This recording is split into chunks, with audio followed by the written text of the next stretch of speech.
And 3, 2, 1, blast off. Now, hopefully, they recorded that one. Don't worry. On LinkedIn, it's probably going to hear you in 10 minutes from now. Yeah. Oh, wow. Nice tour of Borough Park. 13th Avenue. Woodland Street. Welcome to 13th Avenue. Yeah. Chase, first location, second location. Actually, still live right there. By the way, I can hear you very, very far and very, very low. I don't know if it's because I have enough background noise or maybe somebody should comment if I can hear you, if we can hear each other good. If you can hear Isaac as well. Yeah, if anybody could comment that they hear me clearly. I'm trying some new headset, but it seems like I cannot connect this part of it, so I already ordered another one. L'chaim. Yeah. So you have to travel an hour to your office every morning? No, not every morning. I'm pretty much here. Just yesterday, I went upstate and I had to come back today. But typically during the week, I'm here. I don't have to travel. Skver. Tomorrow, I'm filming a full water day. Maybe, I wonder when I'm going to be in Muncie, what time. Maybe it's going to match the... I don't know if he's going to allow me to stop him. He's a pretty fancy dude. I don't know if he's going to allow me to stop, sit down, and make a live in the middle of the day. I wonder. Maybe we could do it earlier or something. Come stop by here. The new location. Yeah. We'll see. So I was traveling in, and I couldn't believe it that it was actually traffic.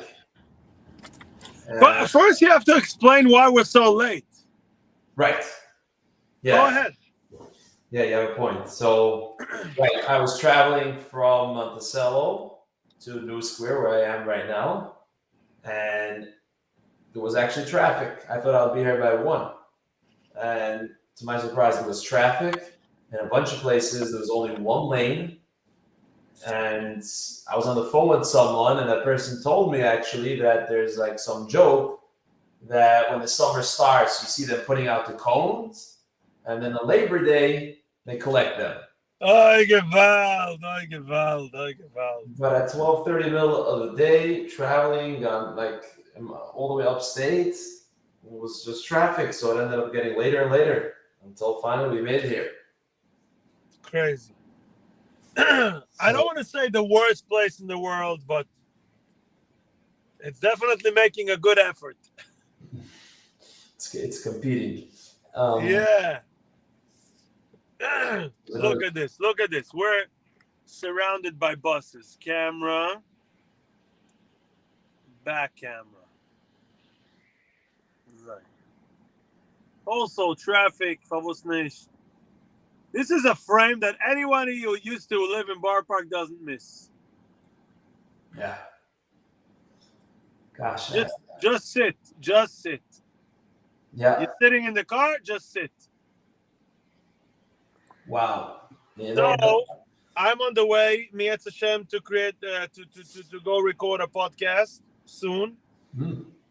I have to go make my pious. Gotta look normal on camera. You can't look like a shluch, a yuppie. I am a yuppie, benefesh. But I suit up because people won't take me serious if I sit like this. They think, forget it, this guy doesn't. There's a certain thing about putting on a tie and a suit that there's a famous quote that by the presidents, they say, the suit makes the man. Something like that. There's certain suits that make you feel a certain way, so you show up a certain way. Obviously, you go to a wedding, you put on your best, for Shabbos, for Yom Tov, you put on your best clothes, you feel different. It causes a different physical appearance. So sure, that's the whole thing about Levish. Yeah, so before a shoot, it's not like an act. It's not like I think the audience deserves better than me just being me. If I would just be me, my beard would be open, my sandals, guitar, big tzitzis, bigger than me. They're just sitting on top of the mountain. My father was just by a Ba'aviruve, whoever knows where that is in Israel. It's a very high point, one of the most beautiful views in Israel.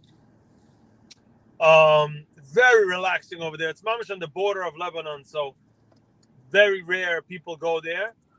And I told my father I want to just move in with him for a week in a tent up in that mountain. He looked very happy over there. Why was I saying it? So this would be me. This is but I need to do whatever it takes to do my duties. So if I'm doing a video, I need to feel serious and I need to look serious. So that's the reason I'm going to make my pious now before. It's called Tzarech Parnusa. Yeah, some people would say, you see, you're not natural. You're more the machster, you put up a face. I get it a lot obviously from bitter people on the status. You always look all happy in status. Did you get it once? Did you get it like they ask you about your videos? You always look so happy? Yeah, people say that it's very geschmack. Yeah, but what happens to someone who is either bitter or going through a very difficult time? They say, this guy, he's probably lying to his face. It's impossible that a human never goes through challenges and never has a bad day. Right. So it's not possible that he's always in a good mood. And we know this already. In this, whoever listened to all the lives we spoke about, but I'm trying to bring on another point that's coming to mind now, is that first of all, I'll only put a status when I feel in a good mood. Why should I put people in a bad mood? There's no reason for it.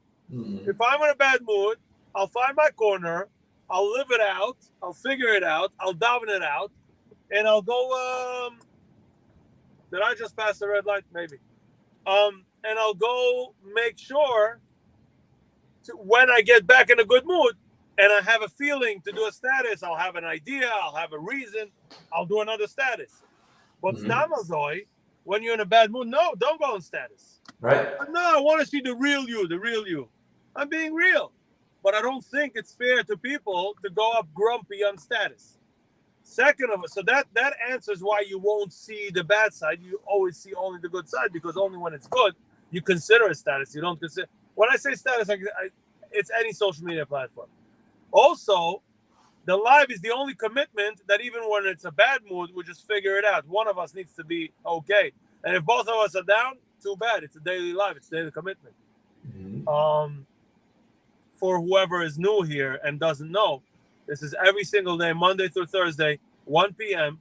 Usually Isaac is in Arizona, so for him it's 10 a.m. Now he's here in New York, so it's the same time zone. We might meet for some lives. Yes. Hashem, who knows? So this was just a side note.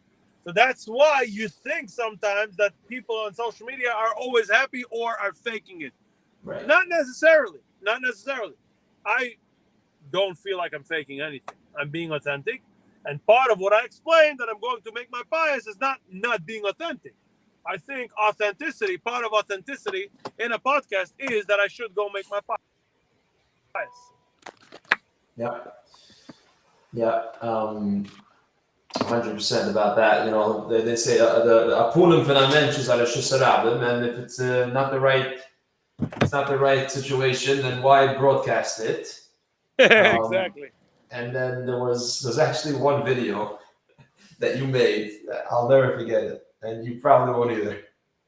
I know what you're talking about. That one I saw it on LinkedIn.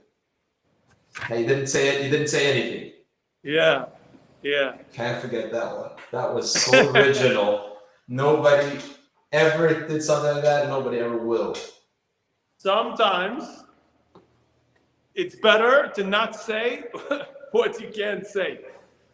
Sometimes the being quiet is more powerful. That's something I figured out too late in life. There is no too late and too early. Everybody has their own pace. But I figured out that the power of being quiet is sometimes more powerful than being loud. For a long time, I thought that being the big shot in in the room and always being loud is the way to go. And 1 second, the steps. I'm not doing enough exercise. And I figured out that sometimes the quiet people are more likable, more appreciated. Siyag lachach b'shtika is not a funny saying. It's a real thing. When you see somebody sitting in the corner quiet, he looks more clever. He looks like he's thinking through his thoughts. He's just not just spitting words out. So that's a big lesson that took me time to figure out. So sometimes when you're quiet staring and not really answering, it's a more powerful answer and a more powerful statement than actually saying words. Wow. Yeah, it's true. Yeah, but that video was like, you gave that one like laugh at the end and like, you know, like smirk, whatever, something in between. And I was just like waiting for the comments to come, and I just knew what people were going to comment. I love it. Maybe I should do another one. But it was real. It came from somewhere. I actually felt like I should do it. It's not like I thought, let's make a leitzanas on the world. I felt like I want to say so much, but I don't really know how to say it. I started it thinking that I'm going to say something.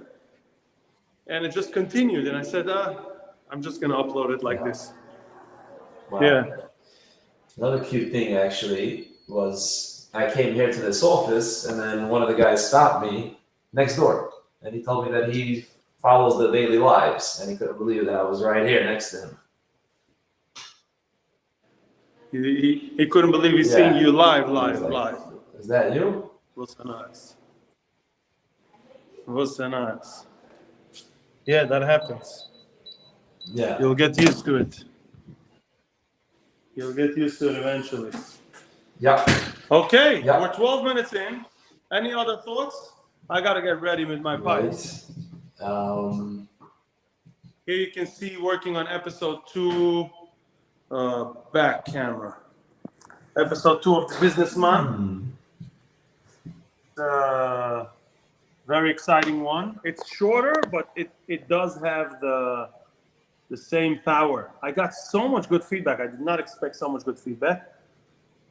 Baruch Hashem. And I just finished the main piece of Kol Chatzos yesterday, like the main. I hope he doesn't watch it, so he doesn't call me up. I want to see it already because it's just the chunk before the music, before the B-roll, before the text. It's just the raw itself, but it was a big deal because it was also in Israel and also here. It was a long process. There was a lot of footage going on. Baruch Hashem. Yeah, okay, Rabbi Isaac. That's pretty much it for now. And yeah, actually, I hope to give out an episode of Ari in the West. I went to visit Monticello. So I'm talking about the yeshiva that's there year round. So that's hopefully coming out. And if anybody listening here that's part of a new yeshiva or something and wants me to come over and we can do some good stuff together, promote it and everything, I'm here now. So now's a good time. Yeah. There it goes. Yeah. I don't remember anymore. Oh, this one I remember. Oh. There you go. Okay, Rabbi Isaac, thank you so much. Maybe I'll see you tomorrow. Maybe. We'll see how it works out. Right. Alles is van de Eibischte. Bye, Zashem. Alrighty. Take care. Okay, later.